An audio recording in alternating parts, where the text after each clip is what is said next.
जय हिंद। Welcome to my new blog. आशा कर भिडियोटा समस्त को भल लगवा।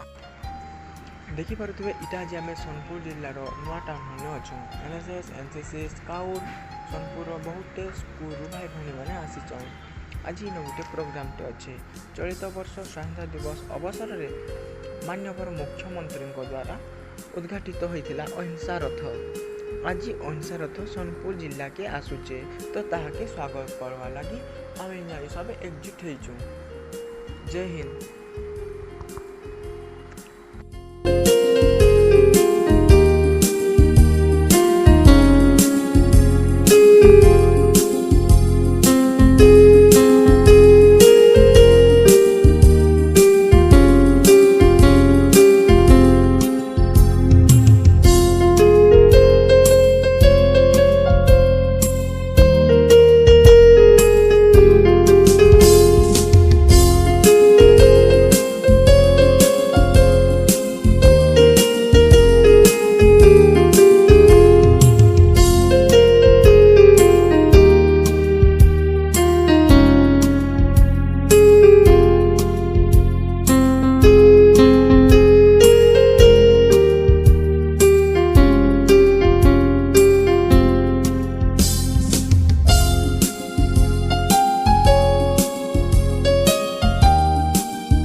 टाउन हॉल उपस्थित थी समस्त लोक प्रतिनिधि पदाधिकारी सुवर्णपुर सरपंच नागरिक मंडली एसएचजी माँ भौणी विभिन्न महाविद्यालय विद्यालय आसुवा अध्यापक अध्यापिका आम आम राज्य ओडिशा या सहित स्वाधीनतार 75 वर्ष पूर्ति पालन उपलक्षे आम स्वाधीनतार उच्छ्वास पर्व पालन करूँ।